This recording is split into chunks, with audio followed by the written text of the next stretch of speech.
32 tahun yang lalu saya dilahirkan oleh ibu saya.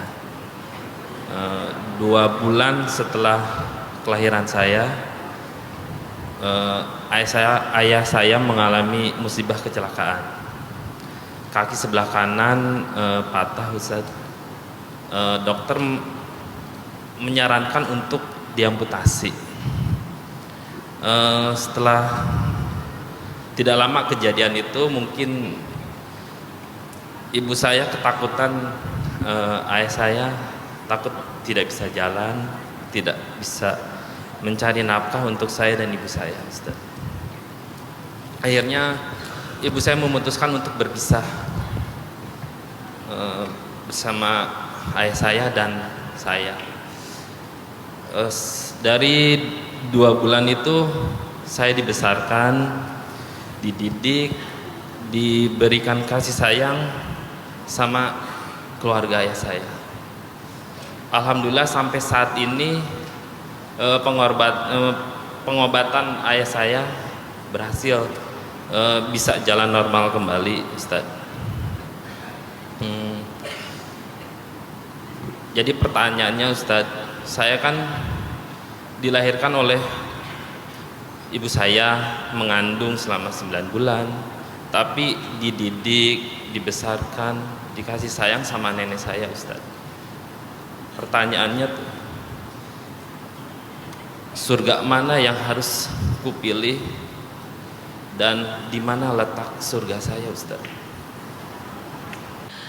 Baik, Mas Rudi, pertama prihatin dengan cerita Mas Rudi. Semoga pengalaman yang sangat luar biasa di masa lalu Mas Rudi itu menjadi sebuah kebijaksanaan dalam kehidupan Mas Rudi, sehingga pengalaman itu akan menuntun Mas Rudi menjadi orang yang hebat di masa yang akan datang. Sebagai seorang suami, sebagai seorang ayah, sebagai seorang laki-laki, untuk bisa menjadi lebih baik di masa yang akan datang. Pertanyaannya adalah, surga saya yang mana? Nenek saya atau ibu saya? Dua-duanya. Kesalahan mereka adalah urusan mereka. Dan semua orang punya kesalahan dalam hidupnya. Semua orang pernah melakukan hal yang mungkin dia sesalkan di kemudian hari.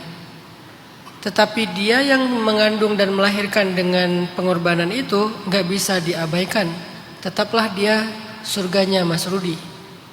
Tapi Mas Rudi diberikan 2 surga sekaligus. Ada surga pada diri ibunya, juga ada surga pada diri nenek dari ayahnya, yang telah berkorban juga luar biasa membesarkan Mas Rudi. Ini kalau ditanya surganya yang mana. Tapi kalau ditanya perasaan saya kok beda. Perasaan itu dalam Islam disebut dengan syai'un la yumlak, hal yang tidak bisa dikendalikan. Jadi gak apa-apa dengan perasaan yang beda itu. Mas Rudi gak usah feeling guilty. Kok saya sama ibu gak sekuat anak-anak lain kepada ibu mereka? Apakah saya durhaka? Gak durhaka, karena perasaan itu syai'un la yumlak dalam Islam. Hal yang gak bisa dikendalikan dalam Islam. Yang bisa dikendalikan itu ekspresinya, sikapnya. Tapi tiba-tiba kita ngerasa jatuh hati dengan seseorang, atau ngerasa marah kepada seseorang, atau ngerasa benci kepada seseorang, atau ngerasa sakit kepada seseorang, itu tuh kayak nggak bisa dikendalikan seutuhnya oleh kita. Makanya dalam Islam ada ayat la yukallifullahu nafsan, Allah tidak akan membebankan hukum, bukan musibah ya. Itu konteksnya lagi-lagi di Indonesia salah terjemah juga tuh. Ketika dapat musibah, ayatnya Allah tidak akan memberikan saya ujian di luar batas kemampuan saya. Ayatnya bukan tentang ujian, tentang beban hukum.